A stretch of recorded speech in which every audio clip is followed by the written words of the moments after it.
બનાસકાંઠા જિલ્લો સમગ્ર દેશમાં પશુપાલનના વ્યવસાયમાં ખૂબ જ વખણાય છે, કારણ કે આ જિલ્લામાં મોટાભાગના લોકો પશુપાલનના વ્યવસાય થકી વર્ષે લાખો નહીં પરંતુ કરોડો રૂપિયાની આવક મેળવી રહ્યા છે। ત્યારે આ વર્ષે સમગ્ર ડીસા તાલુકામાં શેરપુરા ગામના અલકાબેન ચૌધરીએ પશુપાલનના વ્યવસાયમાં અવ્વલ નંબર પ્રાપ્ત કર્યો છે। આ મહિલા પાસે કુલ કેટલા પશુઓ છે અને તેઓ દરરોજનું કેટલા પશુઓનું કેટલા લીટર દૂધ ગામની ડેરીમાં ભરાવે છે અને આ વર્ષે તેઓએ પ્રથમ નંબર મેળવ્યો છે, તો કેટલી આવક મેળવી છે આવો જાણીએ। મારું નામ અલકાબેન રમેશજી ચૌધરી છે। મેં ગામ શેરપુરા, તાલુકો ડીસા, જિલ્લો બનાસકાંઠા। તાલુકામાં મારો પ્રથમ નંબર આવ્યો। મેં પશુપાલકો મારા ખ્યાલમાં પહેલાં 30 હતા, પછી મેં ધીરે ધીરે વધારીને 90 આસપાસ કર્યા।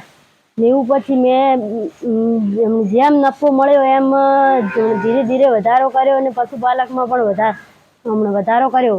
સવારમાં વહેલા ઉઠીને અને બધું કામ કરીએ। પહેલાં દૂઈને પછી સારાનું એ જ ધ્યાન રાખીએ।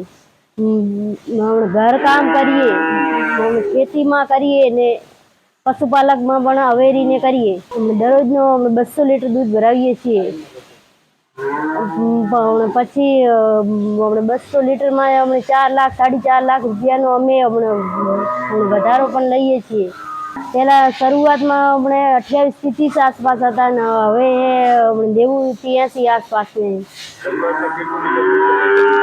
શરૂઆતમાં 70 લીટર જેવો જતો હતો આસપાસ, હવે 200-250 લીટરની આસપાસ છે। મહિને 4 લાખ 4 ઉપર 4 આસપાસ સારો અનુભવ લાગ્યો। અમે કે પ્રથમ નંબર આવ્યો ડીસામાં, એવો અમારા બનાસકાંઠા જિલ્લામાં એવો નંબર લઈએ એવો પણ અમને અનુભવ હતો। મારા છેલ્લા 3 વર્ષથી જ મારા પાસે પશુપાલક છે। હું છેલ્લા 3 વર્ષથી બહેનોને કહેવા માગું છું કે પશુપાલક સાથે જોડાવો।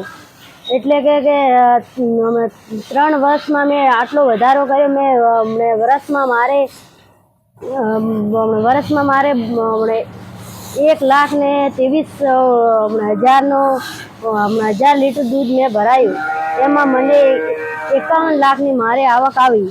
એમાં મેં 12 લાખનો વધારો આવ્યો મારે। પછી બહેનોને એમ કહેવા માગું છું કે ધીરે ધીરે પશુપાલકનો વધારો કરો અને ધીરે ધીરે ઉછેરો અને વધારે કરો। દિવસનું મેં 400 લીટર દૂધ, ટકના 200 અને દિવસનો 400 લીટર દૂધ ભરાવ્યું।